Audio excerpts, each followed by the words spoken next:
Hello everyone, this is Bigalski. And JTB. And second time's the charm here for our recording with our new NG Talk featuring Espada. He is going to be showing some different games this time. It's going to be the Super NES version of Ninja Gaiden 3. He's going to be doing some other stuff we'll get to later on. Espada, why don't you go ahead and introduce yourself, explain a little bit about the game before it starts, and let's have some fun, guys. Take it away. Hi guys, my name is Christian, better known as Espada, and I'm gonna be showing you some footage from Ninja Gaiden 3 for the Super NES version. There is another version which was released in the NES version, in the NES console. Sorry. The differences are pretty simple. The NES version is like the harder version if you're a casual player, because if you go for a no damage run, it's pretty much the same. The enemies do more damage. In here you can die in like 10 or 12 hits if I recall correctly. I'm not counting the bars you see on top when they say ninja. That's my health. And the enemy is the health of the boss. In the next version you can die in like 4 hits or 5 if I recall correctly, because they take away 3 bars of health for each hit. And the other thing, even in the next version there were 2 versions. And for some reason the Japanese version was easier because it had unlimited continues, and the American version only had 5 continues. So if you die after that, you have to repeat the whole game again. Oh wow. You have to understand that these games were designed, were meant to be really hard because they were very short. So they have to, keep you busy for years. Yeah. And in order to do that, they increase the difficulty a lot. That was pretty much the only reason for this kind of difficulty. And you said this is just a speed run, right? And you're not doing upgrades, or what exactly is your goal on this? Okay, well, I don't really speedrun. I respect a lot of that community, but what I do usually with video games is no damage runs. No damage. Since I got memory, because I didn't have a lot of money to get games, so I needed to actually get more things to do with these games. So I started doing no damage. Obviously I didn't record back then because I didn't have the resources to do it, but that's pretty much the main goal here, to take no damage and beat the game in one seat, I guess. That's you will call it that way. Right. And the other thing, here it's like the modern Ninja Gaidens. You have nimbus, you have sub weapons. That one that you see right now, it's similar to the windmill shuriken, I think it's the name if I recall correctly. You can actually throw fire. It's the same as the Inferno Nimpo. And actually what's the name of this Nimpo that you use a lot into speedrunning? The fire wheels? Fireballs, I think. Yeah. Yeah, you have here fire wheels and you're invincible in that period of time. It's like 6 seconds or something. I wish it worked like it's that. It's one of the best if you... That'd be amazing. Yeah, because you can take damage from bats, I think, right? Yeah, that's pretty much the thing. I don't use sub weapons and I don't take damage. It's because I really like to... It's what I call minimalist runs. And I learned this terminology for a great player that... It was a Mega Man X player. He's awesome. So he started doing something called minimalist run with Mega Man X. Like no armor, no tanks and stuff like that. So pretty much I took the idea from him and I start applying that to the runs I do with the games I like. Yeah, it's a really cool way to get a lot more playtime out of them. Like I said, it's a really cool way to get more playtime out of games like that. I think these kinds of runs, I think it's less common now, but I think probably 10 or so years ago, that the common question was like, oh, why bother doing like a no upgrade run or something? And it's like, well, just you learn the game better, and it's a different way to play it. It's you find out things a lot when you do these kinds of runs, and especially when it's single segment. I think when you take any individual encounter by itself, it can be like a lot. It can seem a lot easier, but then when you kind of stack up everything in one huge gauntlet, your opinion on that kind of changes. I feel you think a fight that you think, oh, this is no problem, but then when you've got to do it at the end of maybe an hour of playtime, you think, okay, this is actually a lot more difficult, and your strategies will change because consistency becomes absolutely paramount then. Right.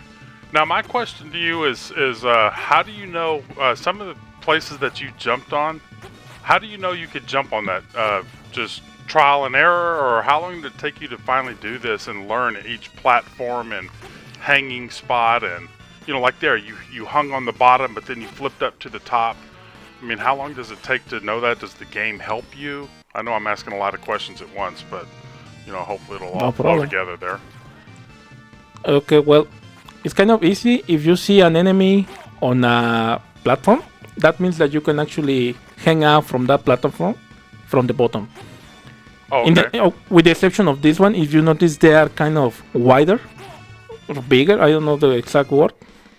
And the places where you can actually hang up they are thinner, like this one. I can actually hang out from that one. So you can actually learn that pretty quickly. I mean, the game is, at least the first level, it's like a tutorial. Like many levels in these old school games, they were tutorials, but without instructions. So pretty much you can learn all of that stuff in just the first level. Now, some difference. You see that flying thing? Mm-hmm. That's the worst nightmare you can find in these games. In the first Ninja Gaiden and in the second, they were eagles, but they had a smaller hitbox. In this case, they are kind of robots or wasps or something like that, and the hitbox is gigantic, so you have to destroy them every time. Now, my question to you is, would you do a run like this on the other version? In the NES version? Yes. Oh yeah, I got it twice, like 8 or 7 years ago, but I wanted to try this other version to see if it was really that different. I mean, I really like to play all versions. I don't like to be like those people always saying, this is the superior version, you shouldn't play the other one. I like to see if they are really different, and maybe, I mean, at the end of the day, even a small difference makes a lot of difference, because you have to learn a complete different game. So, and that's fun. At least for me, that's really fun. Yeah, I agree. And I think even between like the more modern games, you have that, like between Sigma and Black, a good example is like a lot of people really hate the changes to the roll mechanics when you're in combat. Yes. And it's, like, I think the ones in Black, I think, are better because it's universal, but it's just something to learn at the end of the day. It doesn't make that version like not worth playing. It's just, you just have to play a little bit differently, on that version. Yeah, I felt that with the Sigma game. Sorry, you were going to ask something, Bigalski? Well, I was just gonna say, we say try not to play, but I don't want to start on the Ninja Gaiden 3, train. So we'll just this is Ninja Gaiden 3, right? But it's not the one that I'm talking about, not the modern one. Pretty much the same situation happened with these games. If you ask a retro gamer which version is better, they will tell you the NES version is the superior version. Maybe because they prefer the music, or according to them the gameplay is different, but I can assure you it's pretty much identical. So sometimes I feel like maybe they are just old and they like to hate on things. And I don't know, I'm trying to not be rude here, but usually the older players are the ones always hating on other games. But that's just a topic for another time. Right. So these little red power-ups, or the little red blinking things that we've seen you run past, or can you hit those? And yeah, you can hit pretty much everything. They're not here. They're not here right now. Oh, you mean like those that look like eyes? The red balls that you just ran past. Can you hit those? Okay, no. The flashing. Those red balls are the ones that contain the power-ups in this game. If you hit them, it's going to drop a power-up. Now, I try to avoid hitting them. Now, as you can see what you're going to get. Top of that, you saw a flame. That's going to give you the flame nimble, or the fire nimble. Now, another thing that I didn't grab, and it's in this game for the first time, it's an improvement for your sword, because your sword can get larger, and it does more damage to bosses, so it makes the game even easier. Well, more accessible, I would say, because even beating this game without all these restrictions is really hard for most people. So yeah, I try to avoid. It's like if you play the old Castlevania games, if you hit a candle, you will get an improvement for your whip, because your whip gets larger and they do more damage.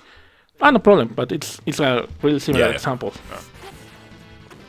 Yeah, I think in this era of game, I can think like for example, Mega Drive had games like that where there'd be stuff that you could like jump on or something like that, or there'd be a particular enemy you could kill and you'd get like some kind of power up. I think for the time it was a pretty common way for them to like give you upgrades and that. Yeah, and you had to be careful because if you die, even if you still have lives, you will lose that power up, so you will be punished for that.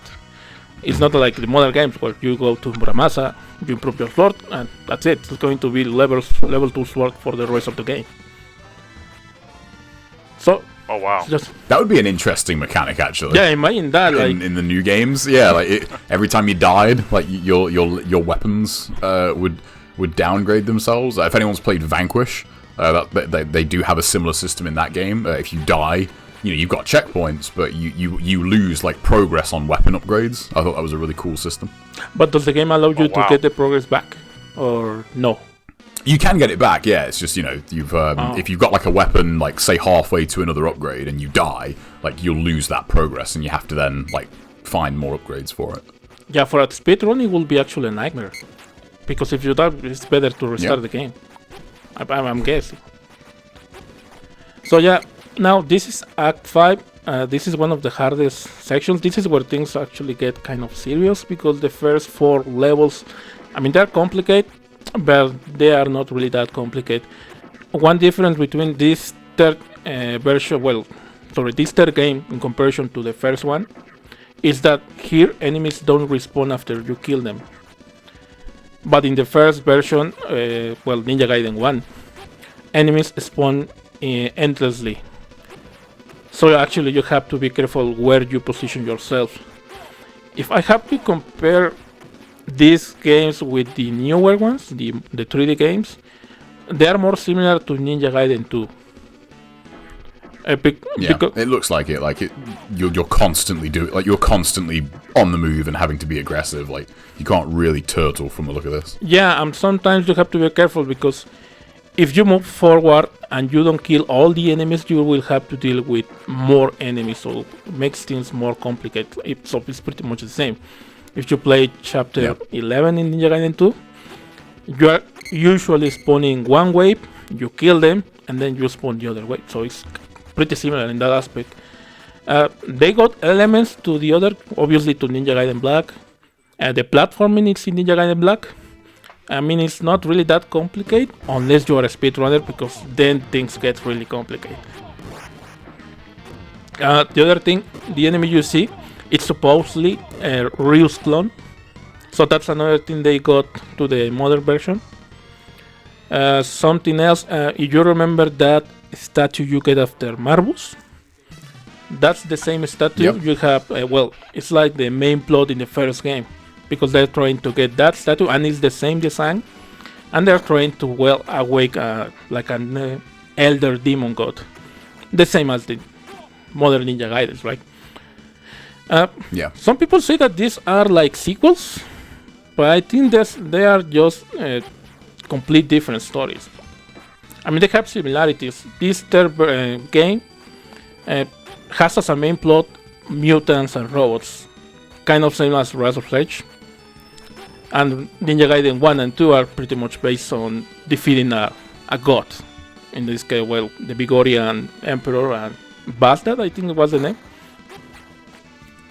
But something I really miss in these modern games is that after a lot of difficult levels, you are rewarded with cutscenes. And these cutscenes for the time were really cool. And they add a lot to the story, and you see a Ryu having doubts, really thinking about what he's doing. And that's something that I think was lost in the modern games, because Ryu has like 10 lines in the modern games, so it's kind of a flat character. That's something I didn't like a lot. Maybe some people will disagree, especially Farman. Sometimes I have a lot of arguments with him. But that's my opinion only, right? Oh. Right. I mean, I think, yeah, in the modern games, he's very much kind of blank slate, you know. He's just, you know, cool ninja, I suppose. Like, that's kind of it. I think that then, and they tried to, like, they definitely tried to make him sort of more of a character in 3 in the modern games, and it didn't go down too well. Yeah, because imagine, like, 2 games. So, sorry, Bigalski, go ahead. No, I was just gonna say, have you played? This is Ninja Gaiden 3, so you played the other 2? I only played the first one. In this Ninja Gaiden 3, was there a 1 and 2 before this one? Yeah, they were. Because, like I said, I didn't play any of them, so I don't know anything about okay.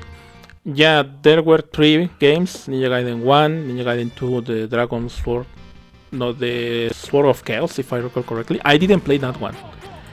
And this is the Ancient Ship of Doom. This is a prequel to the game. So this game takes place between 1 and 2. It was kind of weird, but they did that. Oh, okay. Oh, okay. Yeah.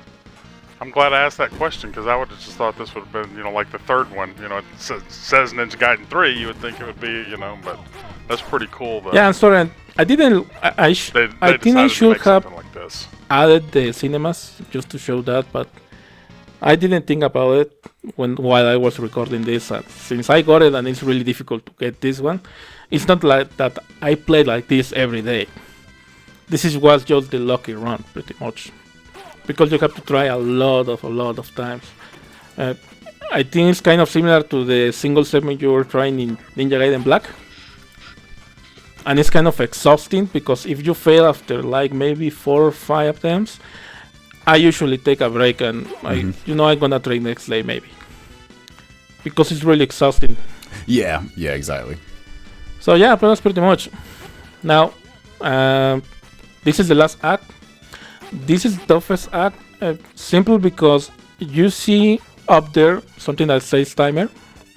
In these old games, you had a time limit to beat these levels, and this is very tight. I'm gonna end up beating it with 2 seconds left, I think, and that was because this was a kind of a sloppy run, especially in this level. This is supposed to be faster, but I was having a lot of trouble with this emulation. Unlike the NES emulator, Super NES emulator had a lot of input lag. So sometimes I was like pressing 3 or 4 times jump and Ryo wasn't jumping or wasn't hitting. So that messed around a lot of attempts. So that's why when people tell me that, you know, the PC is just superior to consoles, I would rather play this on a console because I wouldn't suffer from that. But I did what I could with what I had. So this is an emulated game. So this is off an emulator, right? This is not off the original. So what controller are you using then? Duke. Oh, okay. Oh, nice. Wow. Yeah, there is a company called Hyperkin that decided to recreate those old controllers, the Dukes. And I got one, and it's been pretty comfortable. I think it's better for this kind of games than the regular Xbox One controller, because the regular is designed for modern games, because it has like a pressure level, and the old Duke you have to press it only one and the character is going to do the action. So I think it's better just for like this. It's just binary, isn't it? It's on off. Yeah, it's like I think you are using a Power A controller. Yeah. A little bit similar, the feeling of the buttons is kind of similar. But yeah, I love that controller for this. Yeah, Bigalski, sorry. Well, I was just going to say, so if there's a timer for this, obviously you can't fight everything. You can't kill everything, right? I mean, is that how this works? Or is this game designed to kill everything, or is it designed to, you know, you have to finish the level in the time limit? Is there either or? Well, in the elder game, in the other levels, yeah, you can kill pretty much everything, and you have time. You really don't have time, so I have to actually hurry up a lot. So that's why I'm skipping many times many enemies, and I don't really like that, because I'm a big fan of killing everything you see. That's why I don't like Dark Souls runs of no hits, because they only kill the bosses, and I don't like that. I think it's better if you actually kill the other enemies, because the studio that designed the game spent a lot of time designing enemies and you are just skipping it. I don't like that. But in this case, yeah, I have to skip a lot of enemies. Yeah, I say it depends on the kind of run. I think it's because, like, for example, like, when you go for single segment in like the modern NGs, you don't want to fighting everything. Yeah, like, I mean, if someone wants to do it, that'd be amazing. But you can, like, there's enough fights, like there's enough forced fights anyway. So it's it's kind of, I suppose, depending on the run. I can understand why people would just do the mandatory stuff. Getting a single segment and trying to get all the tests, all the demon challenge, it will be a nightmare. Yeah. Okay, now this is the final boss. If you don't, every time you hit him, he is going to throw thunders at you, and you have to dodge them quite precisely, because you don't. Maybe you say like, it looks kind of easy, but it's a goddamn nightmare. This guy. This is the hardest section of the run, dude. Even the second and the third form, they are like no big deals. I mean, they are just punching bags that you have to kill fast, and that's it. If I get the first boss, that means that I really have a chance to complete the run. But if I see that I have a bad pattern, for example, if I don't get the first hit at the very beginning, that's pretty much like, I'm not going to get it, because it is extremely hard to dodge the fireballs and the thunders at the same time. And you will need a miracle pretty much to dodge that. Now, so I noticed a little bit earlier on the platform level, there was like a hole at the bottom. So like here on the left hand side, well, no, your screen's a little bit different. Okay. If you fell in one of those holes, would that drop you down to another level and you'd have to work your way back up, or was that a death? I mean, that feature is actually in some games like Castlevania Run of Blood, but in this case you just die. They had a lot of pit deaths in these old school games. Like Mario Bros. If you fall in Mario Bros, well, you're dead. Yeah, so that was it. Yeah, pretty much. And you said that this has a lot of like talking and stuff that's going on in between that you cut out, right? Yeah, because if you see that girl, that's supposed to be Sonia from Ninja Gaiden 2, like a CIA agent helping you, and then they get a romantic relationship and stuff like that. But yeah, they have a lot of talk. I mean, Ryu has more lines in these games than in the entire saga of NG Black and NG2. I think there's like 20 lines from Ryu there. How long would the game be if you had let all the cutscenes go, or all the talk scenes go through? Approx like... Because I know we're fixing to wrap this one up. Maybe like 6 or 7 minutes more. Oh, okay. But yeah. Well, that's very cool, because I had never seen anything like this. I've seen a guy's channel on YouTube that does a lot of the speed runs and stuff, and he actually plays with the controller. Oh yeah, But so explain the ending here. What are they talking about? Oh, they're talking about two characters called Clancy and Foster. They were characters in the first game. They were kind of your allies back then, but they became, enemies because they wanted to dominate war or something like that. I really don't remember the story that well. It's been a while since I watched the story. I am more familiar with the first game story than with the third one. JayTB, did you play all three of the games? No, I only played one and I played it through NGO4. When you unlock it in NGO4, and they're on my list. I really would actually like to get back to these because I'm in a bit of a phase now. I think where I'm just playing more older games. So, and now that I've got emulators set up, it would be really cool to actually go back to these and play them all properly. Now, in the Ninja Gaiden 2004, the 3 games that you could unlock, were they these games? Yeah, this version. This is a single game. It's like a compilation with the 3 games. Oh, okay. Yeah, it is. Okay. And in black, you get like arcade. Yeah, that was kind of shitty. Oh, okay. I don't like the arcade. Yeah, it was a bit. I guess it's cool, like for preservation's sake, that it's there because it's a way to play it. But it would have been cool if they'd have put the arcade one in and these, just so you could have all of them. I mean, NES games are they're tiny. They're probably I not mean, even a megabyte. they most cut part. off a lot of content in NGP, and I think they shouldn't. Like costumes, like this compilation. I mean, it wasn't a big deal just to add some costumes, I think. I don't know. I am not. So we're gonna move forward to the next set of missions. This is from. Sorry to cut you off. We got the thing here. No problem. Why don't you explain what you decided to do on this? This is from the Master Collection on the Ninja Trials. This is the first set. Okay, one of the very few things that I dislike about the Sigma version is that I don't have access to the nunchucks early on. So my only way to play a similar level to the first levels was these missions, because I am not really a big fan of mission mode. I'm not saying it's bad, I'm not a big fan, that's it. So here I have access to nunchucks, and I wanted to try them out because they look cool as hell, and that's pretty much. As I say, I like to impose a lot of limitations, so that's why I'm not using UTs or nimbos in many of the projects I do. Mm-hmm. So yeah, that's pretty much. I was just messing around with the game and trying to learn combos. If I compare this one to the sequels, I think sequels are kind of easier to master just the free combat.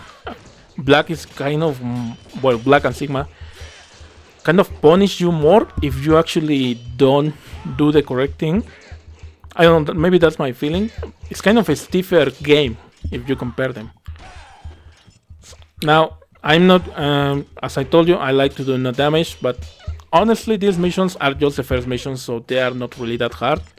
I just wanted to practice. My main idea is to get, I don't remember the name of the mission. You have to face like 100 ninjas in Nikai stage, or Ishtar stage. And I want to get that one this way. But there are too many enemies. Yeah, that one's. So I don't know if I'm gonna be able to get it. Yeah, that will be actually hell.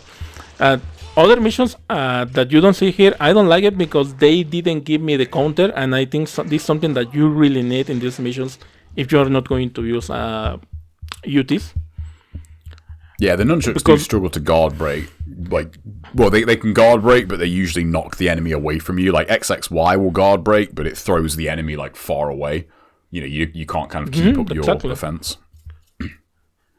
And I got this idea because there is a guy, I don't remember the name, Tommy Gun, that was doing a run, only use nunchucks. Yeah. Man, that run is insane, and I wanted to, get the feeling of that.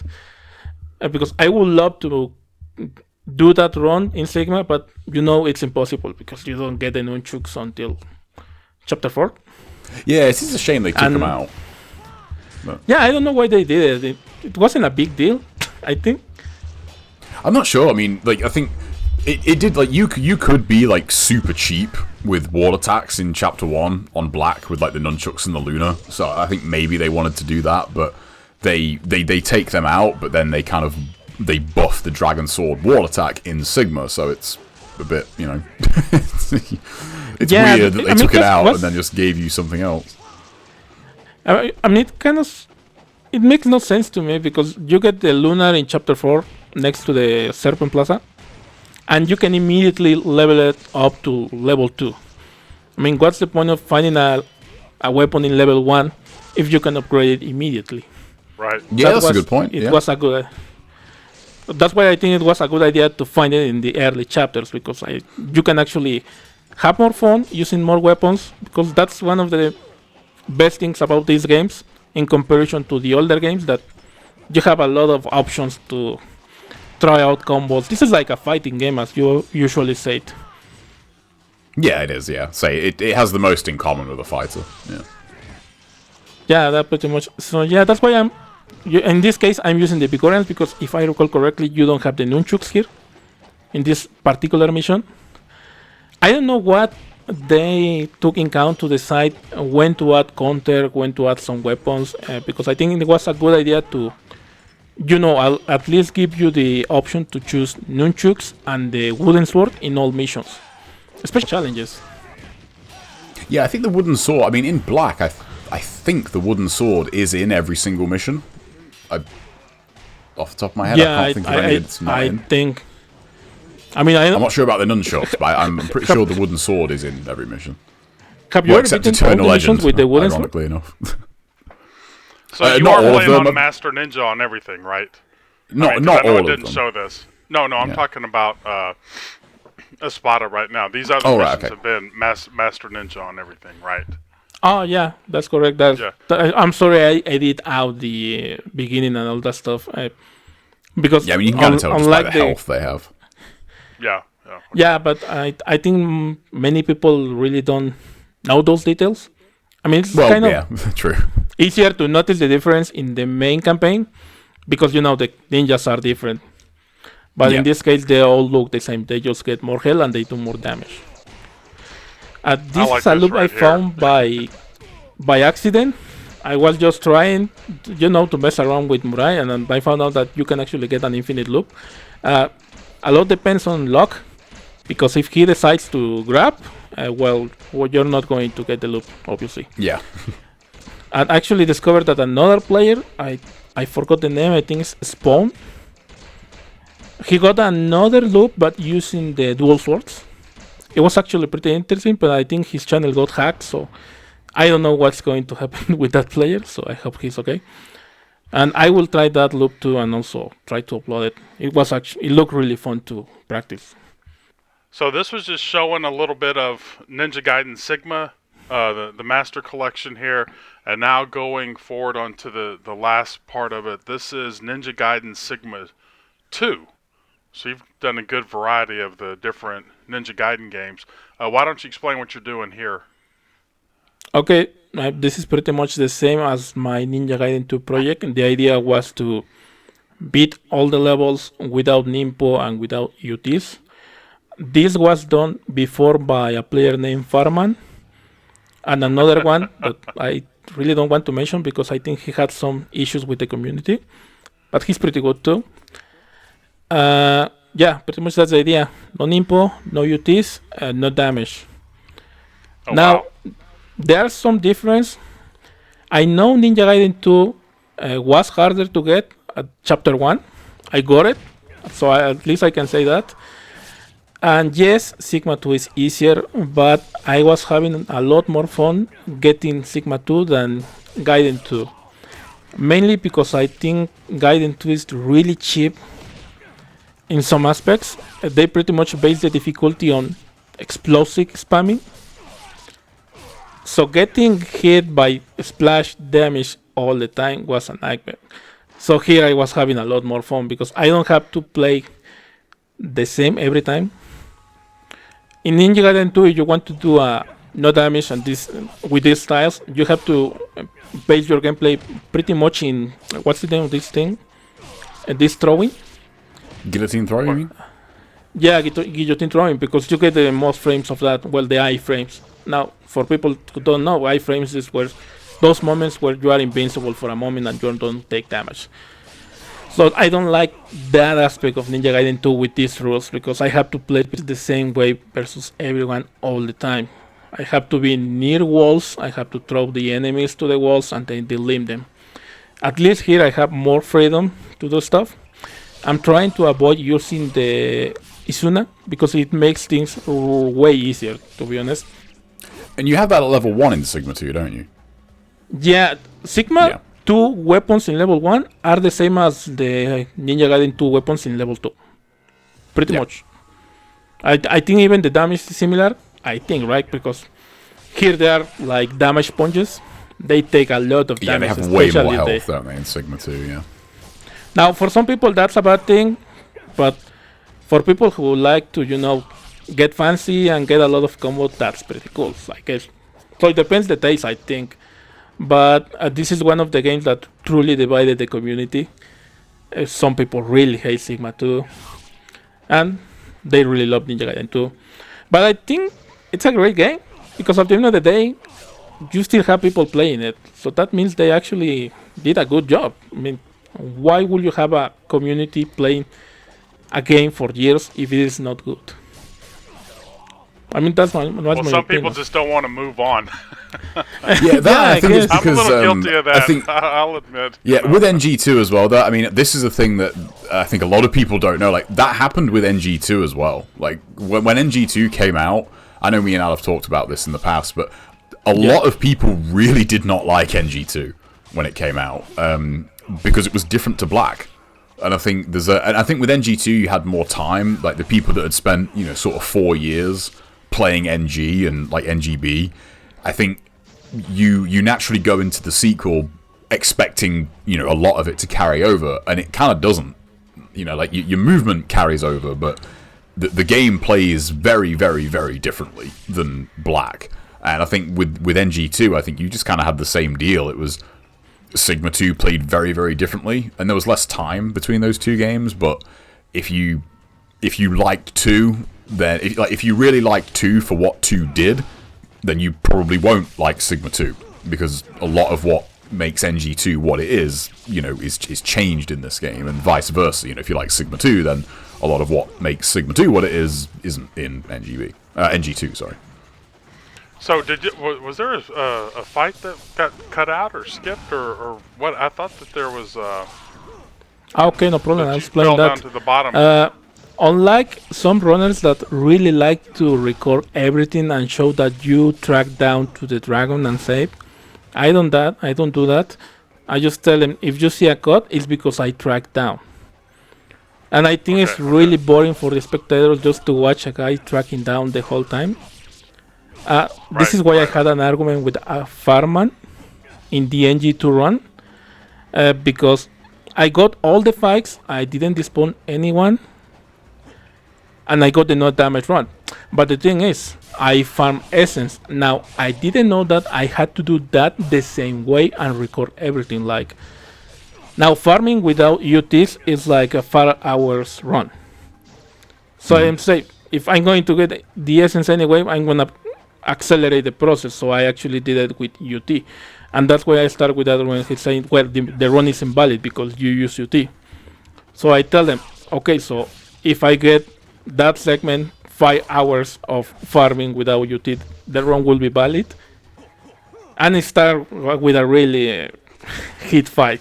Now we're friends, I know. Oh. I love the guy. Okay. But yeah, that was the thing. That's the benefit of being around for as long as me and Al, I think.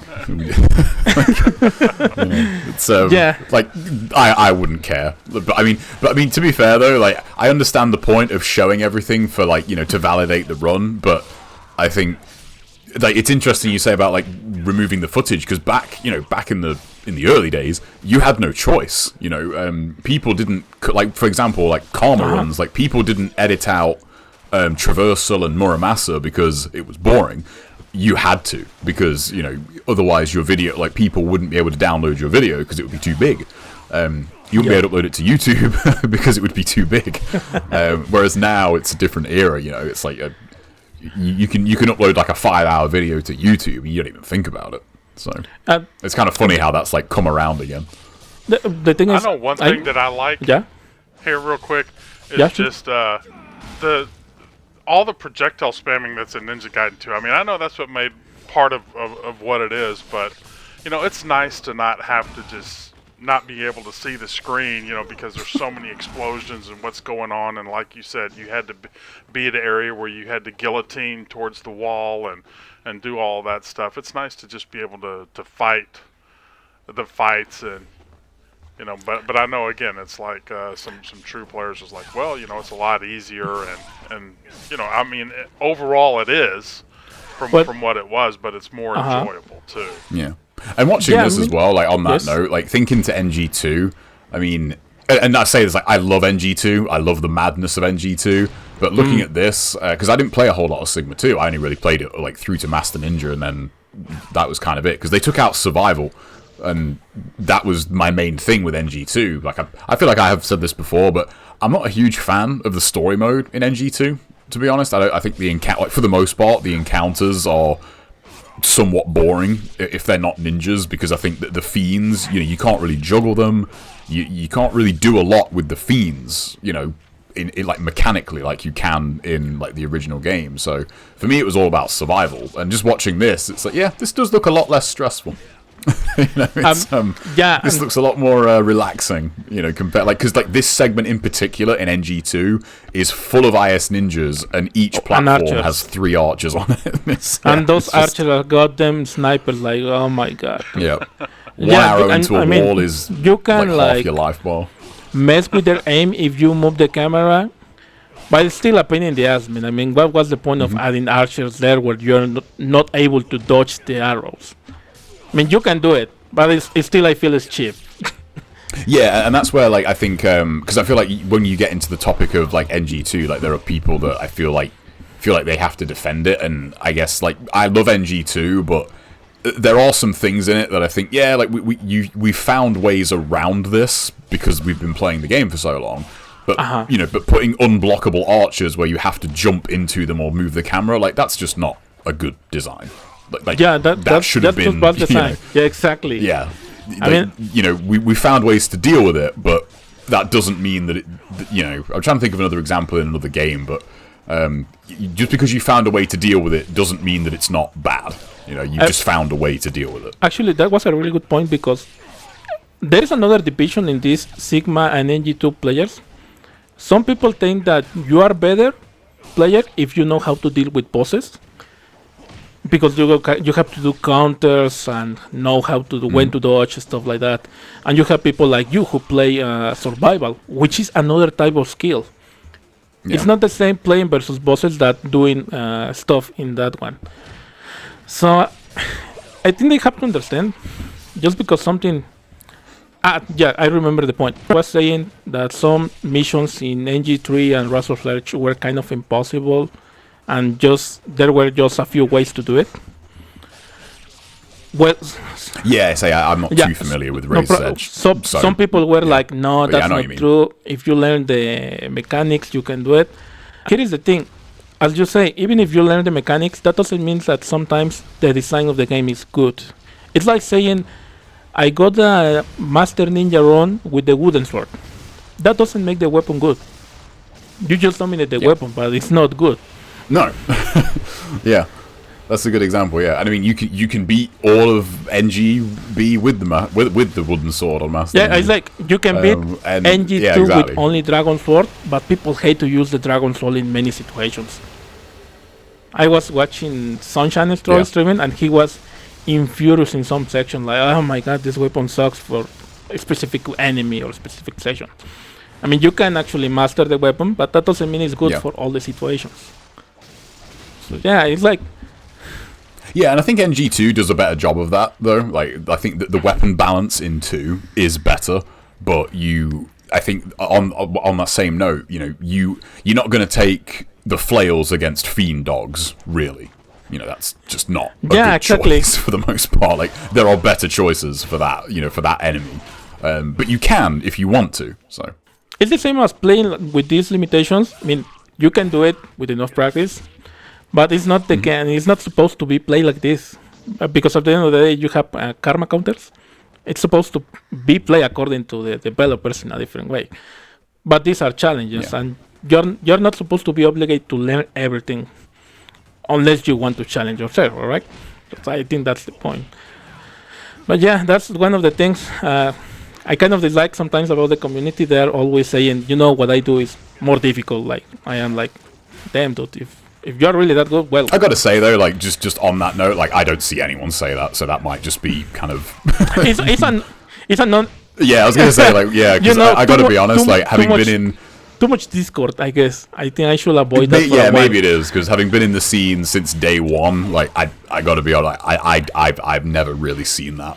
Maybe it's because I really like to know about many people's opinion about everything. That's why I mean, maybe people don't like karma runs. I love watching them, and I don't know if I will be able to pull them out, because they are... You need a lot of patience for them, and some people dislike them. We need a lot of patience for this too, right? Yeah, you need a lot of... for example, many dislike this kind of run because they think is all you need to do is run, and you will eventually get the segments. And kind of agree with that, but...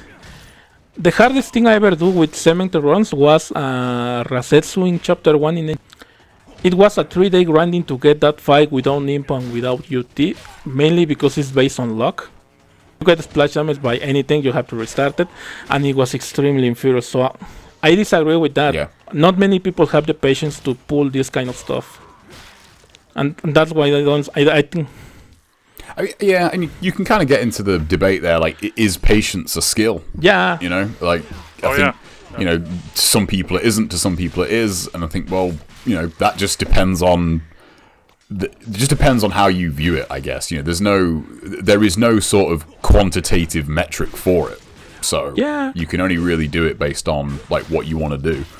So it's I guess the moral, like, don't compare yourself to people. Like, it's do what you like thing. doing. Do what you enjoy doing, and if other people don't want to do it, this is the problem. Yeah. If I was telling, I like how that ninja can't get up that ledge there. Though. He's just running into that ledge. He just can't get up. They're not really that smart. You can notice. There we go. You have to notice that. No matter what you play, NG2 or Ninja Gaiden Sigma 2, ninjas are way more dangerous in Black and Sigma 1. Because when they are alone, they are not really a threat. They are only a threat because they are alone and they are spamming explosives. At least in my opinion. Yeah, their numbers are kind of what make them dangerous. Yeah, that's a really good point. I've not really thought of that. Like, one-on-one combat in 2 is actually kind of a joke when you think about it. Yeah, pretty much is. Like, you think of any enemy in NG2, like any one enemy one-on-one is. You can make fun of him a lot. You can kill it in 2 hits, pretty much. For example, the IS ninjas, you can just jump around them and they will never hit you if you are one-on-one. But if you try to do versus the ninjas in Black or Sigma, they will probably dodge you and do a 360 with flames, and you will die in 2 hits, depending on the version, of course. So that's why I prefer those ninjas. For me, they are more dangerous. It depends. It kind of depends. I think it's like this topic is also somewhat tricky when you know the game super well, because like if you know the game well enough, like any enemy in NGB is one-on-one is a joke. But it's mainly just kind of how quickly you can kill them in 2 with the delimb system. Like, for example, fiends. Pretty much any fiend that can be delimbed, like forward Y with the flails or talons and OT. Yeah. That's it. Or like, if you want to boil it down, like, that's all you really need to know. Because that will kill them. For example, the Vanguards in Ninja Gaiden 2, you can delimb them with the Lunar. Just press twice XX and they're delimb. And you can actually kill them immediately. So imagine yourself doing that in Black with the red ninjas. It will be actually really, really easy, but they didn't do it that way. When I played the first time the Black, my main problem was why everyone is dodging everything I throw at them. And that's something that I learned. That's the main thing I've noticed. Like a lot of people don't understand how that system works in NGB. Even to this day, like when enemies block you and dodge you. And when you look at it in like the fighting game lens, if an enemy is in neutral, like the easiest way to describe it, if an enemy is neutral, meaning like they're not in recovery frames or startup frames, on the higher difficulties, they will dodge you or they will block you. Like, that's how they work. So that's why when I've always said about the fighting game parallels, like, you know, you can stuff attacks or you can punish them, but you can't just sort of like walk up to a ninja and do a move and have it hit them. Yeah, exactly. Because they're programmed specifically to evade that. And I think most people just look at it as the, you know, it's always my turn sort of philosophy. Like, you know, like I'm, you know, it's always my turn to do stuff. And in both NGB and NG2, like, that's not always the case. And I think for the most part in action games, that's quite rare. Like, you know, enemies in most of the games I can think of, they might attack you, but when they're in neutral, they will just let them hit you. You know, they won't really do much about it. Yeah, and there are not many games like that. Most games, even like Devil May Cry or even the Dark Souls games, I mean, you have to find a pattern to those. I love that you threw him down there. Really could he flip back up or is he actually dead? No, he came back. If I recall correctly, I think he came back. But I think they do come back, don't they? Yeah. Oh, okay. You will see it here. Yeah, I think he goes back. Oh, I don't know. Yeah. He's there. Yeah, there he is. Yeah, there he is. There. Man, isn't that awful? You survive falling down an elevator shaft only to flip back up and get your head cut off. Yeah. No, imagine being the first ninja in Ninja Gaiden Black, like the one you kill at the very beginning. Oh, yeah. That was just enjoying the view and he gets killed, right? I love that Ryu like dumps on him as well. You know, when you examine him, he says, "What is it like? This ninja had terrible defense. He wouldn't have lasted long anyway." It's like, damn. Okay, fine.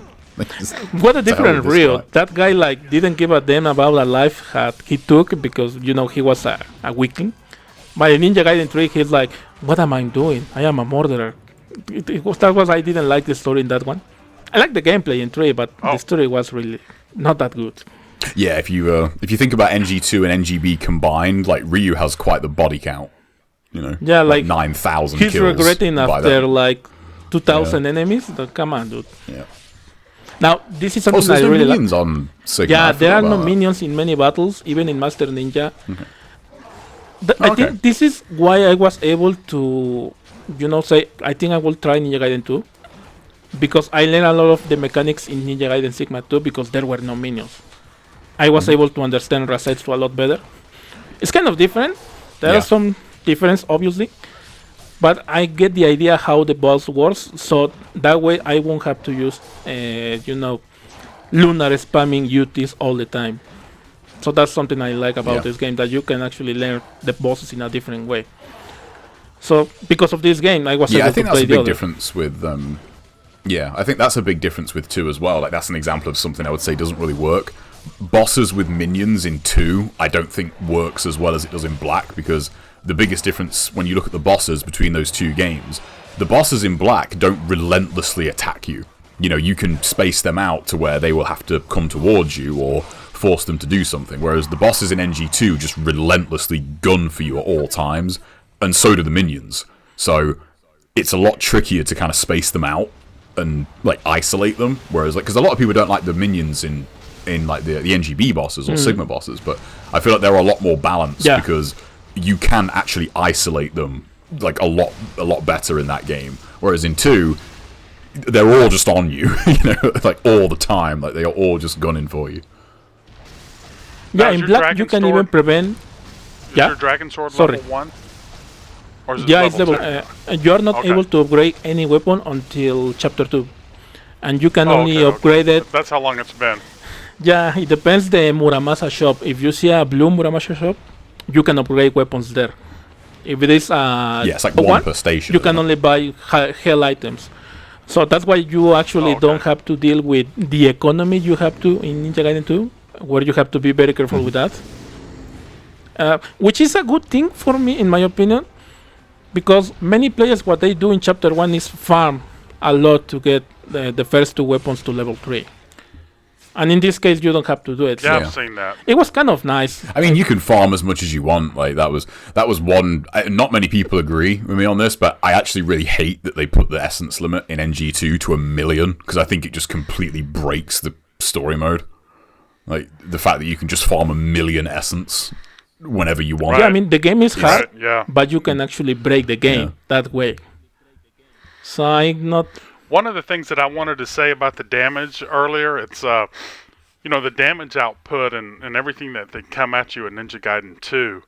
I remember Itagaki or whoever it was said that hardly anybody was going to be able to beat Master Ninja on Ninja Gaiden Black, and then people were doing it no hurt and single segment runs and all that stuff. And I felt like that they said, okay, well, we're really going to throw a bunch of stuff at him in Ninja Gaiden 2. And then people kind of complained about that it wasn't that fun. So at least they toned it down a little bit in Sigma 2.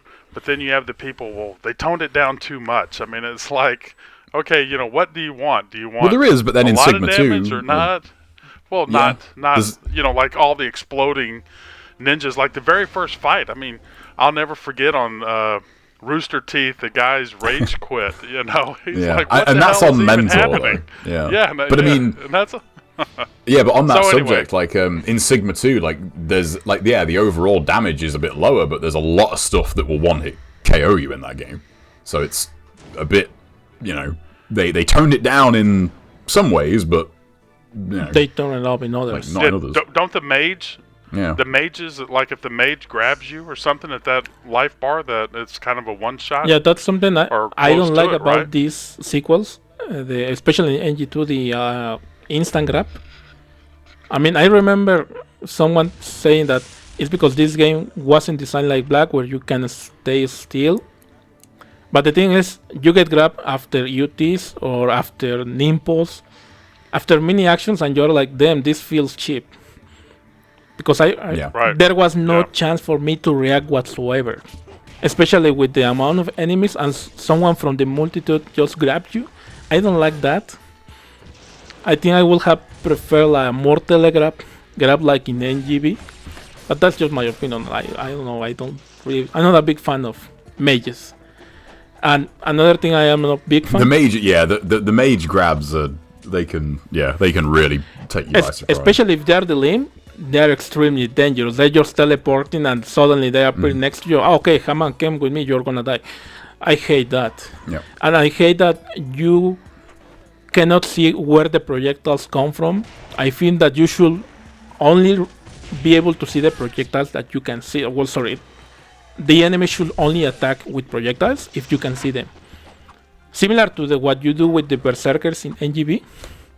If you don't see them, they won't use a projectiles. I think that's a better design. Because if you cannot see it, for me that's cheap design. Right.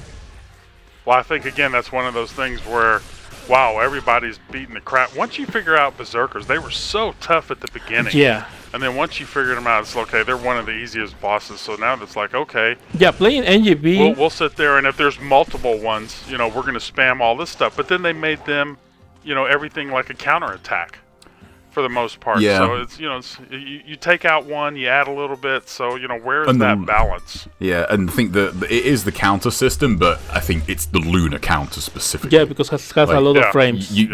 Yeah, you can use other ones, but the Lunas is by far like the one you should be using.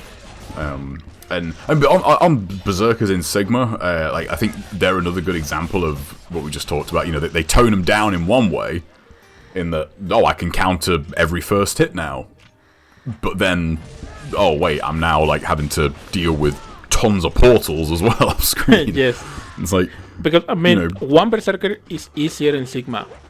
But if you try to do the Stadium Challenge, or even the Bridge Challenge, the Berserkers together, they're a goddamn nightmare. Yeah. I mean, in the Stadium Challenge, you can actually just use the double arrow in the entrance, and just UT the hell out of it. Yeah, there's a sweet spot. It will be like a 3-hour run, but yeah, you can do that. But in the Bridge, well, you don't... I'll never forget Weebles... Sorry, go ahead and finish. No, that's... There you go. Well, I was just going to say, Weeble760, he actually did the Stadium Challenge in Ninja Gaiden Black with the flails only. Oh, that's actually really good. And, the Ripping Thunder, he said, I could hardly move my hands. He did it all in one setting. He said, I could hardly move my hands after it was over with. I'm guessing it was like 2 hours? Great accomplishment. 1 hour and a half. Oh, man. It's been 10 or 12 years ago. I wouldn't have thought that was that long, actually. I mean, it's pretty powerful. I was going to say, if he's using potency, because it's still the same number of moves. I think it's it's 5. Like 5 Ripping Thunders will kill a Berserker with potency on, and 5 or 6 forward Ys with Armlet of the Sun for Debilero will kill them. Imagine doing that, but with the wooden sword. Oh, I'd never do that. It will take too long. That'll be your next NG talk, Espada. I would, if anyone's wondering, on the wooden sword run I did, the third floor in the core, where you've got 4 Berserkers, that fight? Oh, yeah. On Master Ninja? Yeah, Right. I think that takes me over... Basically, it's about a minute per kill. It's over a minute per Berserker to kill them with the wooden sword. So, wow. Do the maths. If you've got 120 Berserkers to kill... Yeah, 1 hour and a half, pretty much. Yeah. That's it'd be more than that. That'd be over 2 hours, yeah. 2 hours, yeah. And that's assuming that they don't block. Dodging.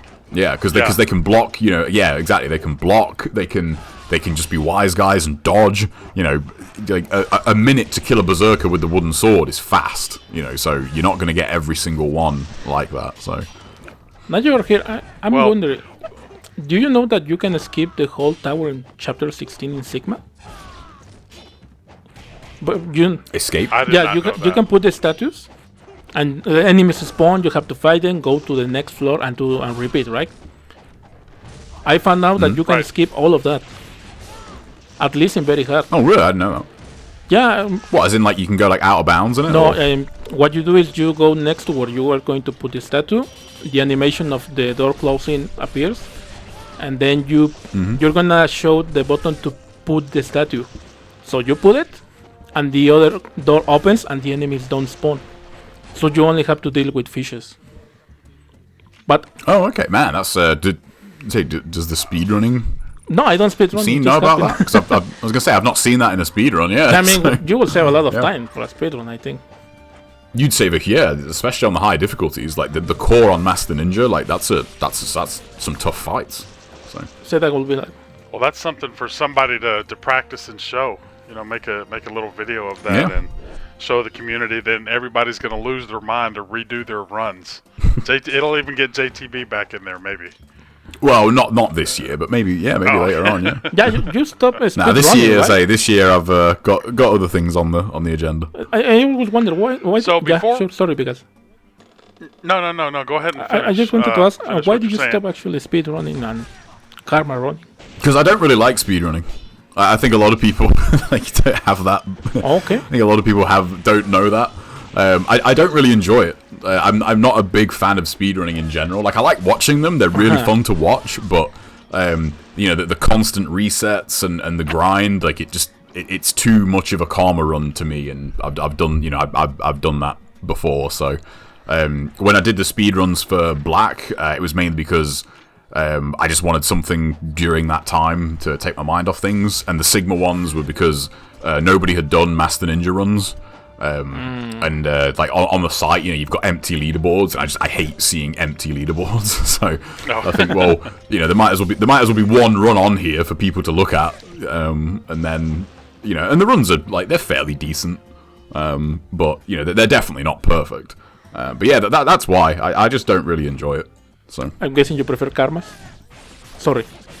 Well, not anymore. No. Now I just prefer playing for fun. That's so yeah, I've done all that. Like I've done my karma runs, I've done my challenge runs, I've done my speed runs. I've done all that stuff, and it's all on video. Cool. So now I just want to have fun. Okay. Right. So before we finish up the NG part, any final comments or thoughts, Espada, on why did you end up choosing these? The videos that you did, is there any NG that you prefer over the other one? Have you played the Hurricane packs? Just final questions about that real quick. Oh, no problem. When it comes to NG4, I play it when it was released, but I only play it twice. I only played normal and very hard, and they were very casual runs because I spanned the Flying Swallow, I think is the name. Mm-hmm. I beat the game with only Flying Swallow. No, I didn't even know about wall jumps. I only used Flying Swallows. Back in the day, there was an article in a magazine called Electronic Gaming Monthly. I don't know if you know it. I don't remember. Rings a bell, yeah. That only 10% of the players were going to beat very hard. I think 30% hard and 50% normal. Oh, wow. So I feel really, entitled when I got actually the very hard one. I didn't play the Hurricane packs because internet wasn't a thing in my house back then. Okay. So I didn't even know about their existence. Then I found about Black and I played. And I liked it, but not that much because I was never a fan of the minions in boss fights. Nowadays I'm used to it, but not back then. So finally I got back to these games recently. I started playing Sigma 2 about when the Master Collection was released. That was my first experience with Sigma 2, and after a month of that I started playing NG2. So I'm kind of new to these games. Black I play a lot, and then I finally had the chance to play Sigma because my brother, when I was playing Sigma, he secretly sold my PlayStation 3. Oh, secretly? And the game. God. Wow. Yeah, and I was really mad. He changed it for a Wii. Oh wow! And I only played the first 3 chapters. So when I finally got back the game with this Master Collection, that's why I'm not understand why people hate it. It gives the chance to players like me to finally experience the games. But well, that's another thing. And I really enjoy Sigma. I mean, people hate the Rachel segments. I mean, he's not the best when it comes to big enemies, but he's actually pretty accessible if you just facing humanoid enemies. I mean, that's what I think. But it would have been better to make those sections optional. Like a mission mode, maybe, where you play the story of Rachel. Similar to, what's the name of this thing? Resident Evil Separate Ways? Yeah, I was just thinking Resident separate ways. Yeah, they could have done it like that. Yeah. Yeah, and the same with Sigma 2. I think it will have a better option. So you have the chance to play only with Rio, because many people enjoy playing mainly with Rio, which is understandable. I wanted to say, you really hang out at a lot of places that they either love or hate the game. Is there any in between? You know, not in this day and age. No, but you can't have nuance in nowadays, man. Everything is either, you know. I mean, even Sunshiny, you interview him. He's like 22 or something like that. Oh, he's like young 19 one, and he's in one side. Yeah. I think the only guy I know that likes all the games is Master Ninja Ryu, I think, and maybe Grayson. Yeah, say Grayson as well. Yeah. Well, but I've been enjoying them. I've been playing the third Although game. I don't know, Grayson doesn't like like Vanilla 3, does he? I don't think.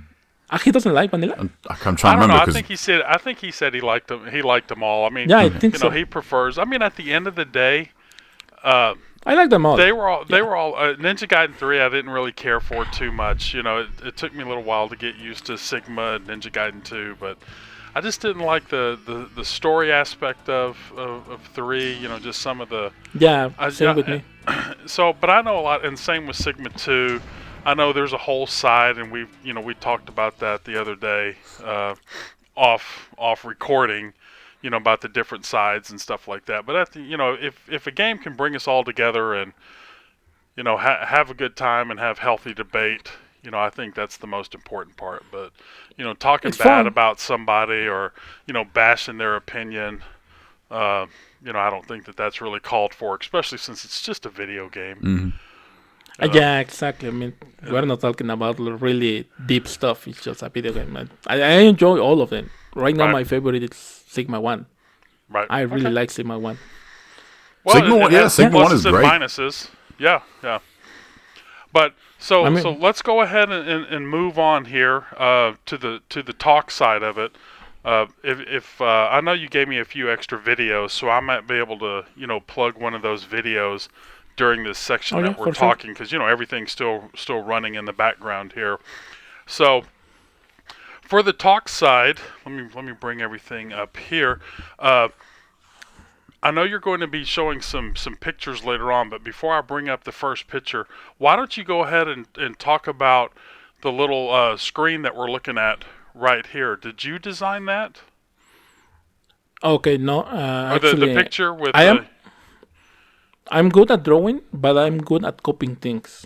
Because this is an original design. I asked a friend of mine called Blue, and she actually made the design. I told her I want to use this costume because this is my favorite costume in the entire saga, the purple one. I was so disappointed that I am not able to use it in Sigma for the rest of the game, like you can in Black. But yeah, and I told him, I want the dual swords to be in there. And yeah, that's pretty much it. I really like how it ended up, the design. Yeah, right. Yeah. So yeah, that's pretty much it, like story. The face, because... Go ahead, JTB. Yeah. What you were going to say real quick? No, I just said it looks really cool, yeah. Oh, okay. They need to make a picture of all of us. They need to make a picture, whoever did that. It could be done, if you want to. Do a picture of all of our gorgeous faces. I want to be holding the UF, though. It's that would be pretty cool. That's your favorite weapon, I guess? Yeah, I've always liked it. I was one of the first ones that made a lot of YouTube videos. I think there's a video out there called Bigalski Smokes Doku. And it's such an awful video these days. But back then, nobody had seen on video what the low health UF could do. And I sit there and kill a few ninjas and then end up UT-ing Doku, and it took like 60% of his health and killed him. And everybody was like, wow, holy shit.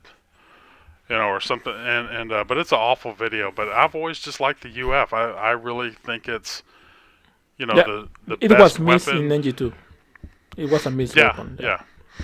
But I've always really enjoyed that. So if I had to have a custom avatar or something, I would want to be holding a low health UF, glowing red and everything. What about you, JTB? Real quick, if you had your an avatar, what weapon would you want to be holding? The smoke bombs. Smoke bombs? Okay. One smoke bomb in each hand. Yep. They're the best weapon in the game. Very cool. That's very cool. That was very original. You just drop them, now you can't see them. There's, some inside for you. Episode 2 of the changes will go live while we're recording. Okay. And there is a segment in there about smoke bombs, and they're only in NGB, they're not in any other version. That's the only game. Yeah, they're in Sigma. Yeah. Yep. And they work great. In Sigma too. Yeah, they're in Sigma, but they're not quite as good in Sigma because they're a bit buggy in Sigma. Like there's quite a few places where they'll just fall through the floor, which is really annoying. Times it's better not to use them. Yeah, but in black, they just work. They work 100% at the time, 50% at the time. So right. As long as you know when that's going to be, they are really good. But yeah, smoke bombs would be my pick. All right. Okay, guys. Well, thanks for the insight on your screen here. Now we're going to sit there and go to picture 1. So here it is. So why don't you explain this? A nice layout to show a few extra pictures here instead of just one. Yeah, well, that's pretty much my family. You will see the top left picture. From left to right, that's my brother, my father, my mother, and that's me. Now I have a beard. I didn't used to, but now I like to have one. And that's my wife. She's very supportive to me. It's like the most important thing in my life. Right. He changed me a lot. I can understand that. Because there are videos on the internet back when I was younger, obviously. And I stole footage from some guy and claimed to be mine. Oh. And I wish they were deleted, but they are not because I don't have access to that account. But because of her, because I promised myself to never lie to her, I didn't do that anymore. So everything I do, it's mine because she is always asking me, "What are you doing?" "Oh, this is yours. How did you do it?" Stuff like that. So since I will never lie to her, all I have to do is by myself. And so in that aspect, he truly changed me. One of the many aspects, because I think I'm a better person because of her.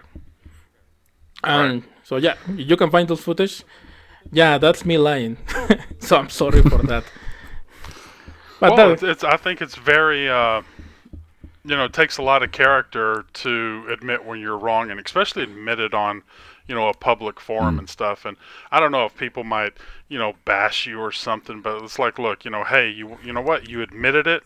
You moved on, you learned from it, you found a person that makes you better, and, I hope everybody can, find somebody like that makes them, a better person and have some more character, and it's good that she brings that out in you. And again, kudos for, admitting that mistake back then, because I know some people, like the guy who that video is up, he tried to say it was him at first, and then I contacted him. I said, "No, that's me." So that's the reason he changed it to Bigalski. But he'd done that a couple times. I never knew that. I always wondered why there was just a video with your name in it. Like I never knew that. Yeah. He tried to claim that, and I said, "Hey, look, this is my video, and here it is from this." And then that's the reason he, changed. I told him, I said, "If you want to leave it up, go ahead." And just make sure you give me the credit for it. Yeah. But it's it has way more views than any of my videos. So damn. Yeah, like that's the fun part. That's about very it. common. It's so easy just to pirate a video, download it, edit it, and claim to be yours. You remember that fiasco with Badaboom, a Super Mario Bros. Speedrun? It was that the I same didn't know case. anything about it. Yeah, I know what you're on about though. Yeah. They create a video with several speedrun segments and then claim to be from them. And it hasn't been deleted and it has millions of views. So They didn't give a damn about and that's the annoying thing about that. Don't want to get off on a tangent, but the like speedrunning. I mean, any kind of run. If you put the word run in a run, it's probably some kind of challenge run. You know what I mean? Like no hurt run, speed run, whatever. The amount of people that watch that sort of watch it and really care about the tech behind it and all that is very, very small. The amount of people that just watch it because that's that game I used to play. I'll watch like that. a casual view. Yeah, they don't care, and they just assume that it's whoever that guy is that's doing it.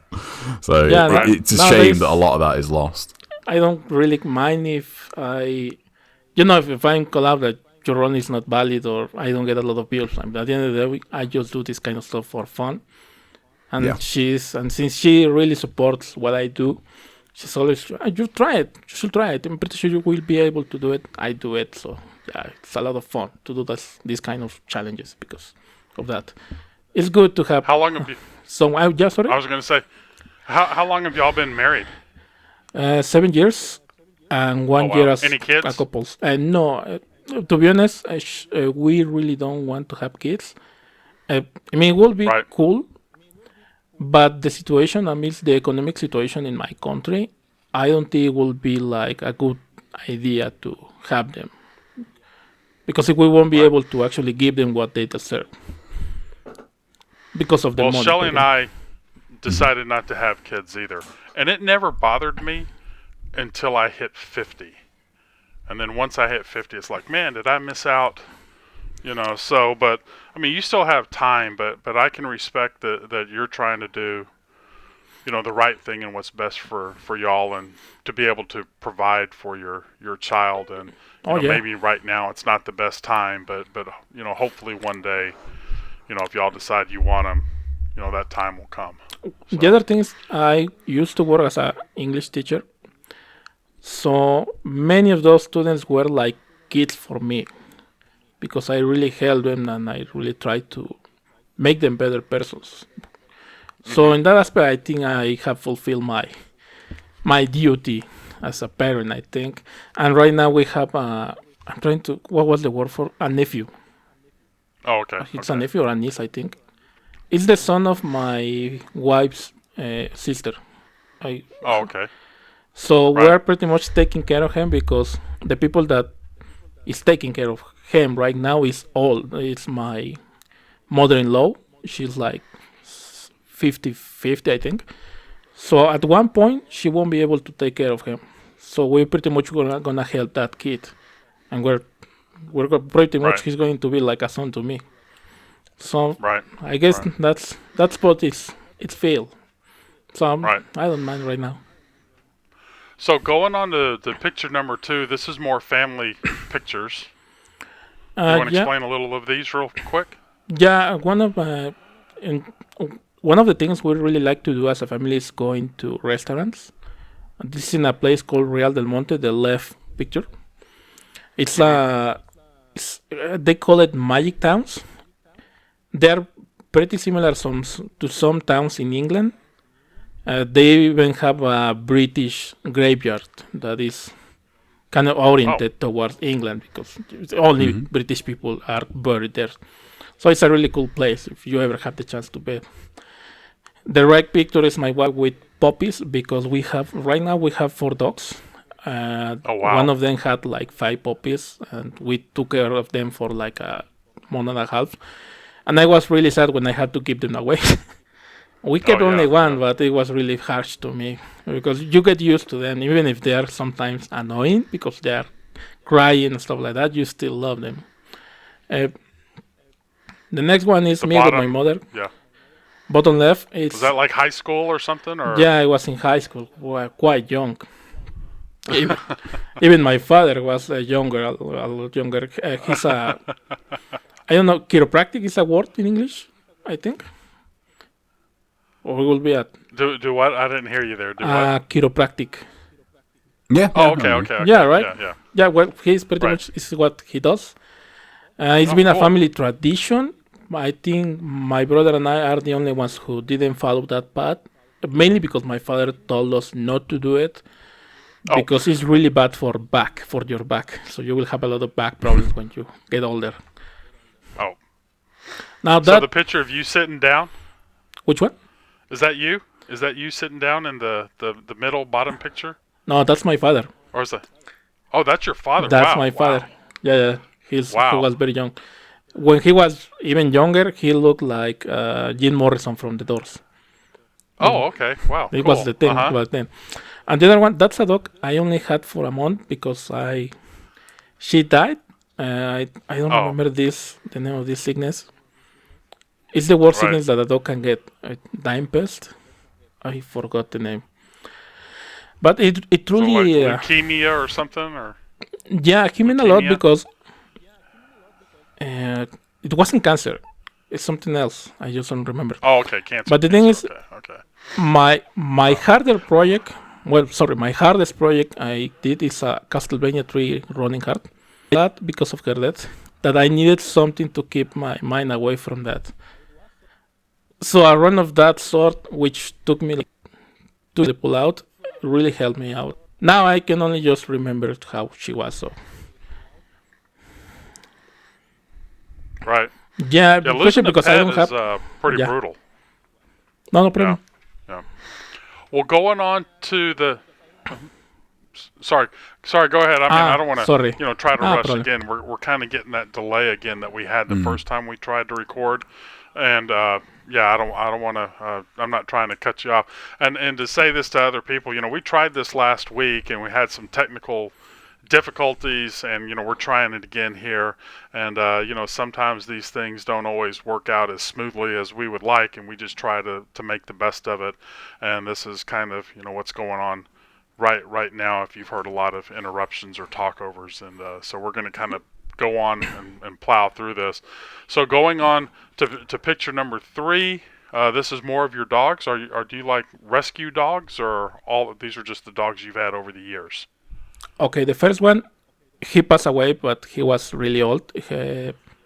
He was given to us when I was in high school, and he died like 2 years ago. So he was really old.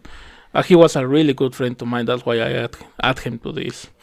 I mean, I had a lot of dogs, Right. but I don't have pictures of all of them because digital cameras weren't a thing. So some pictures can be lost because of that. Now, the other 4 you see Right. in the top right, bottom left, and bottom right are the ones. All of them except the one in the Okay. bottom right are rescue dogs. For example, the top right, she's the mother of the one of them, the one of the bottom. And the other one is called Chocolate. He was actually sick when they rescued my wife and her mother rescued that dog, and after a while, the dog was given to us. Now he's my best friend. I can tell you. When we are alone, I'm talking with the dog like he's a human. You can call me crazy, but that's what I do, and it really helps me a lot. Just to No, I do the same are thing females. too. JTB, do you have any pets? No, I've not got any pets at the moment. I'm Why complete not? lone wolf right now. Well, as we're talking about having the pets, we'll go on to the next, because I think this is another few pictures of Yeah, some those pets. are from Yeah, my here you go. parents. But keep going, JTB. So, No, that was it. Like, yeah, so like right now I'm would you like like to? a lone ninja, you might say. And would you like to have one? I don't know, a cat or. When I move, probably, but like right now, I mean, like officially, this place is like a no pets place, so I'm not gonna It's risk an it. apartment. What But- about growing up? Yeah, so when I get a house, like I don't know, like it's something that it's not a decision, like it's. I feel like, not to get off on another tangent, but I do feel like now, like some people do look at pets as just possessions, and that really bugs me. I think Right. you shouldn't just get one. You shouldn't just get one because you feel like it. Okay, You, you have them for a very long time, so that'd be a big decision. Oh, okay. Did you have any pets growing up? Yeah, I had cats growing up. Yeah. Oh, okay. Yeah, we have 2 cats. And how many dogs? We ended up getting 2 cats. No dogs. Okay. No dogs. I mean, I had dogs growing up. Prissy and Tip, I remember, were the names of our 2 dogs, and it's we live in an apartment, so having a dog is not the easiest thing. If we lived in a house or something where dogs could run free and things like that, because we like them both either way. It's just since we live in a place where dogs aren't. It's not that they're not welcome, because other people have the dogs, but they'll sit there and stick them out on the patio, some little small area, or on the balcony, or something like that. And I just don't think that that's a place for a dog to be. And like I said, we don't keep them inside. But anyway, yeah, we love our pets, and it's good to know that you love your animals too, Espada. And you said these are your parents' animals. One of them already passed away because again she was really old. The one in the middle picture, that is he's wearing a yellow coat. That's the one that passed away. It was the mother of the other two. Oh man. Yeah, my mother is actually really sad. Right. Just that she doesn't like to show that she's crying and stuff like that. But she's having a rough time because of that. And it's tough. They didn't like dogs, or they didn't used to like dogs before the one you saw at the beginning, a white with black dog.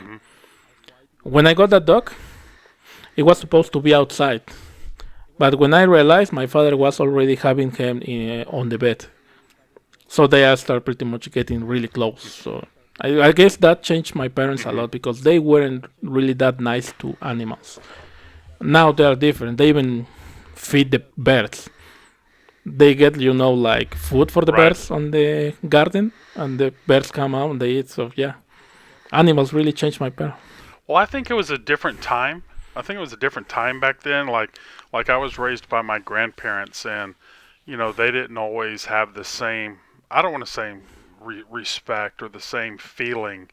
But animals were served different functions. Especially because they worked out on a farm and things like that. But once my grandparents got a little bit older and could really, they loved our dog. The only two times I ever saw my grandfather cry was whenever his mother passed away and whenever our dog passed away. That was it. So it's good.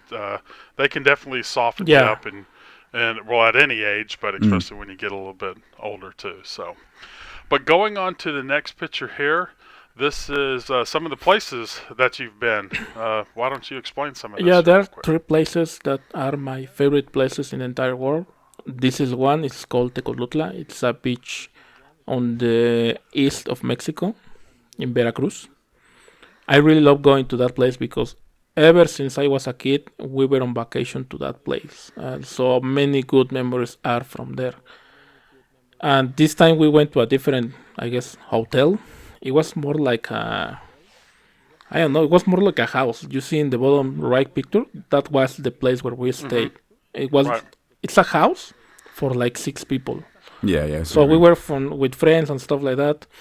The 2 pictures, top right and bottom left, are from the same place, just the pool and the sea. You can actually take a nap in front of the sea, so that was pretty cool for me. That dog, one I found when I was walking. Something I really like to do early in the morning when I go to the beach is just walk. It's really enjoyable for me. The weather is not really that hot. There is not a lot of people, so for me it's having a good time with myself. And the other time is something that... And the soothing sound of the waves. Yeah, exactly. I usually when I have trouble sleeping, I just play wave sounds using Alexa or using my cell phone. So that helps me a lot, maybe because I have memories of that. And the other one is something that I found pretty interesting. It's a predator wearing like an ancient Mayan warrior outfit. It's something that they actually create here. It was pretty funny, so that's why I added. Yeah, it does look cool. Yeah, that is pretty cool. Yeah. I like the teeth. I mean, everything about it is... if a predator could play dress up. Yeah, and also I love the Predator movies. All of them. Oh, yeah. Those are very good. And now going on to you, here's some more places here. The next picture. If you remember, this is Real del Monte. At least top right, top left, and bottom left. That's Israel del Monte, the town I was telling you. It's a really good place just to go and walk, take pictures, and having good food because the food is really good. But you can find good food in every single state here in Mexico. It's just about tastes. And the other one is a watch. I think it's a replica from a British clock. I don't remember which one, but it's in Pachuca. It's the capital of Hidalgo, where the state where I'm living right now. I took that picture because I spent my whole college life in Pachuca, pretty much. So yeah, it's a good place to live. Have you been out to any of the ruins, or the Incan ruins, or the Mayan ruins? I think is it Mayan? Some of the temples and stuff that you can go out to. Yeah, I went to Tula. It's in Hidalgo, where you can find a giant statues, and Teotihuacan, which is one of the most popular places here. A lot of people come to Teotihuacan. It's in the center. And it's a really tough climb. If you are when you get older, it's really hard to climb those pyramids. Sorry. Well, JTB knows about the young and the old of climbing. Shelly and I were actually talking about that the other day. JTB, he's youthful and spry, and he sits there and walks off, and then he'd look back every now and then. Al, you doing okay? I'm like, yeah, give me a second, I'll be there. But yeah, we're just like, I'm 34, but maybe it's because I need to do more exercise because legs are not the same anymore. JTB, you still there? Yeah, I'm still there. Yeah, just say it's. Sorry, I remember. Yeah. So, it's not just the age thing, but it's the where we were. It's the height, it's the altitude you're at, because the air is thinner, so it's that does play a big factor. Yeah, as well. That could be another thing. Yeah, I tell you what, that here in Houston, Texas, where I live, we're right at sea level, so a little bit above. I think like maybe 20 or 30 feet. So when JTB and I get up there to anywhere from 3,000 to 6,000 feet, we were both. Sucking air a little bit, when you're just not used to that. But that's pretty cool that you like to get out and travel and get to see the world. I always recommend that to everybody. And if Shelly and I are ever down in your way or you're up in our way, please let us know. It'd be awesome to visit, and you could take us sightseeing, and we'll take you sightseeing. It will be cool. As far as I know, Texas is like paradise. One of the best places to live in the States right now. Well, it has it's pretty low, for housing. Even right now, Shelly and I just bought a condo, and we're gonna move in here in a few months, but there's no I just did our income tax. There's no state income tax. I mean, there's other things, but yeah, there's a guy, I think it's like World According to Briggs or something like that on YouTube, and he was talking about some of the cheapest states and places to live at, and one of them was in a town in Texas, which is actually not too far from where Shelly grew up, that you could buy like a decent sized house and everything for like $70,000 to $80,000, and of course, there's stuff that goes to the millions, but anyway, we just need a place to live. But like I said, getting out and traveling, I highly recommend that to everybody. Hopefully JTB can come back to the States this year, and we can all get together, and I think it'd be a lot of fun. Yeah, for sure. Another thing, actually, it will be cool. So I am hoping to get out there this year, but we'll have to just see how things go, We never know what's going to happen. So going on to our next picture here, this is some more places that you've been to. Where is this? This is the last place. Probably this is the second favorite place to me. It's called San Miguel Regla. It's like a reserve in Hidalgo. And this was our first travel as a couple. After I actually asked her to marry me. Well, actually, it was the day before I asked her to marry me. I proposed, I think is the word. We went to this place. You can eat fish and have a lot of Mexican typical food. So it's a really good place to relax. It looks like it is.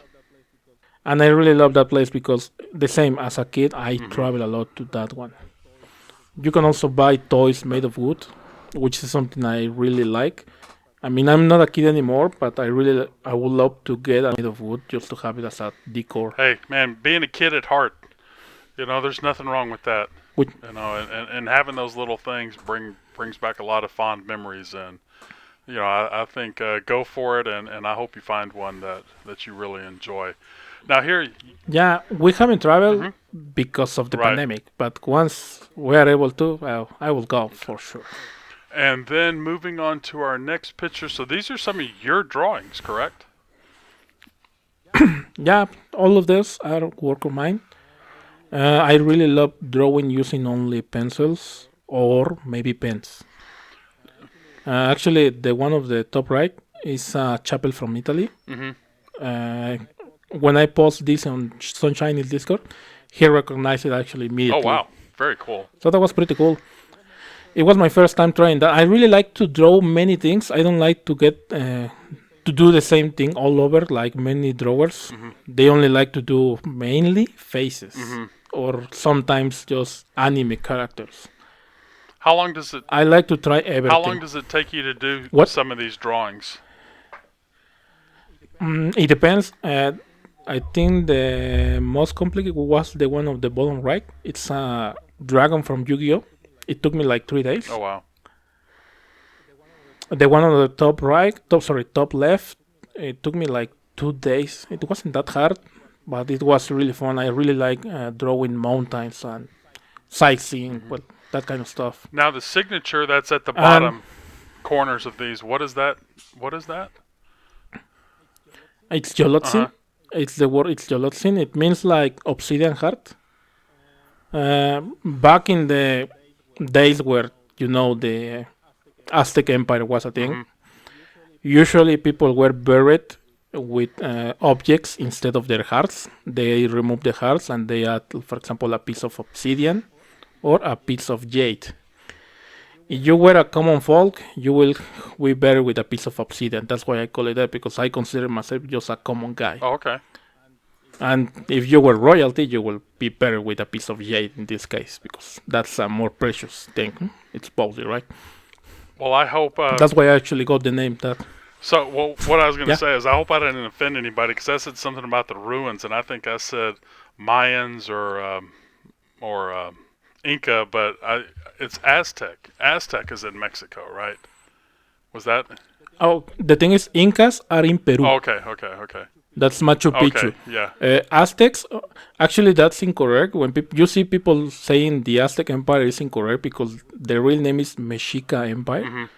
The Aztecs were the same people, but before the empire. Oh, okay. Before, yeah, that's the only difference. But it was something that was discovered recently. What's your inspiration, especially for like drawing? the one on the bottom left? JTB, can you draw? Or oh no, I wish. Think about some of looking these? at this makes me very jealous. Like I wish I could draw. I can't even draw stickman. Like I'm hopeless. It's all about practice, because I wasn't that good when I was in middle school. I think in middle school I wasn't that good, and I got inspiration because my cousin, he's really good at drawing, so I wanted to do that. So I started practicing, and at one point I got actually decent, I think. I've just never, yeah, they say practice makes perfect or something, and that's true to an extent. But at the end of the day, you can practice all you want, and if you don't have natural ability, then you're just not going to be able to do it. Like me playing pool. I could practice, 8 or 10 hours a day all the time. I'm still not going to beat guys who are just naturally gifted at the game, like, Efren Reyes and Earl Strickland and stuff like that. Or even you look at, people running Ninja Gaiden, speed running, or even some of the no hurt stuff. I've watched this one guy, do it for 2 months or something and still not even come close, because they can practice all they want, but if they just don't have that natural feel or natural instinct, and maybe that's a little to an extreme, but they're not going to be able to beat some of the faster runs, because they just don't have that that fully grasp the understanding of it. Same thing with this art. You know, I could sit there and practice all day, and you could sit there and give me that stuff, but you know, you got to have the imagination that goes with it. I mean, am I wrong on that, or is my perspective wrong? I agree with you on the artistic side of it. Like, I think when it's something that is sort of something that is finite, like a game is sort of, you know, where you can learn this and then you will, you know, as long as you learn that. Like, I think with the game aspect it's a bit different, but like I have spent time over the years, like really trying to learn, you know, take learning in air quotes, I guess, to learn how to draw and that, and you know, I'm still terrible. So I think it's just, I think with that, I think you need like just a base. Like, it has to be there to begin with, you know. Like, you can develop that, but you can't create it from nothing. That's always kind of how I've thought about, you know, artistic ability. Like, I think that is a genuine gift that you either have it or you don't. Well, you know, I still think that about games. I mean, like some of the Halo players. You know, there's a reason these guys are at the top of their game versus just like, you know, artists. You know, there's a reason, you know, some people, you know, have better art than others. And I guess you could say that's all subjective. But yeah, I mean, yeah, that's anyway. That's the tricky thing about art. You know, like, art is very subjective, whereas I think, you know, ability in a game is, you can kind of quantify that. You know, it's... Well, when you see a banana stick to the wall and people thinking that's art, that's something I really can agree with, subjective. You're right. I think that's just crap. Yeah, I'll never forget seeing a picture, and it was just like a white picture on a white wall, and they're like, you know, sold for like $1 million. It's like, I just don't understand it. We talked about that in another... You know, sometimes, you know, you just have to get it or whatever like that. But yeah, something like that, I don't get. Have you ever seen this video where Yoko Ono is trying to sing? No. Man, it's awful. She was just yelling at the mic, and someone luckily turned off the microphone immediately. But she still thinks she can sing nowadays. She even have like whole tours that nobody watch them, but people think that's art. Like, some things I think it's not really subjective. It's just people being kind of silly. The same now that people buying like this thing called NFTs. Oh. I mean, it's just a picture, bro. It's a GPG picture, and you're buying that for millions? Like, come on, dude, really? I don't understand. Yeah, like, I don't really get. Yeah, maybe like, I am a boomer. That stuff is. I only really knew what they were quite recently, but you know, the idea of something digital being unique, I think, well, that's sort of. I don't really get it, honestly. It's. I mean, you can take a screenshot and that's well, nice. yeah, That's it. yeah, pretty much, yeah. So going to our last picture here, before we get off on a big tangent, that's what we like to do. We're trying not to do that. But so this is the very last one. Oh my goodness! Wow. Yeah, one of my favorite game of all time is Skyrim. Nice. So the top right picture is the whole map that comes to the game. So I wanted to draw it. It was my first time drawing a map, so it was a really fun time.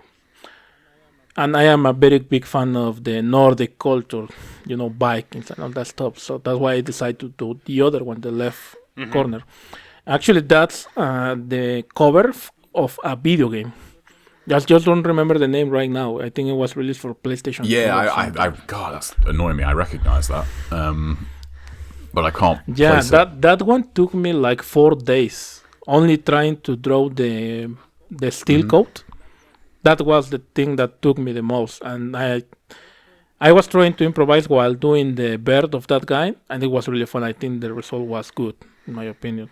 Well, it looks good. I don't know what it is. Your Skyrim map looks awesome because I played a ton of Skyrim, and yeah, that looks awesome. It's the best game in the world, bro. Awesome. Good job. Yeah, thanks, man. I have it in a frame, actually. Oh, very cool. That's the only one I keep, and the one of the Viking.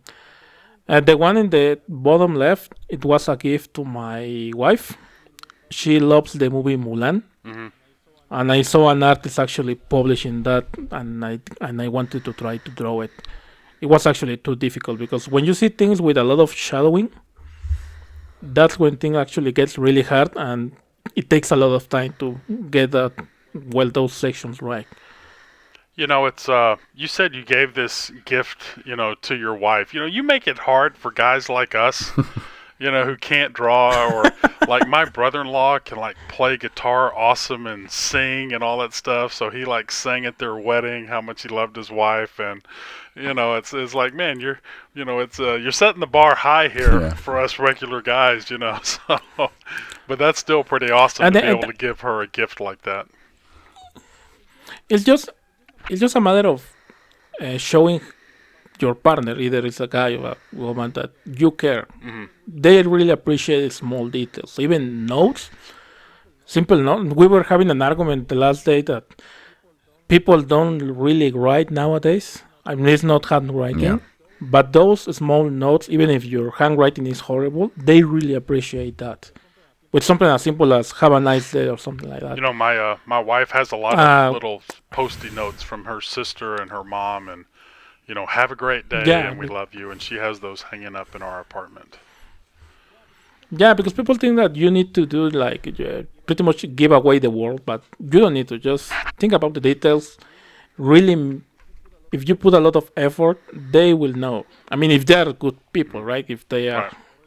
horrendous people, they won't give a damn. But So finishing out that the happens. last two photos here in the middle and the bottom middle and the bottom right.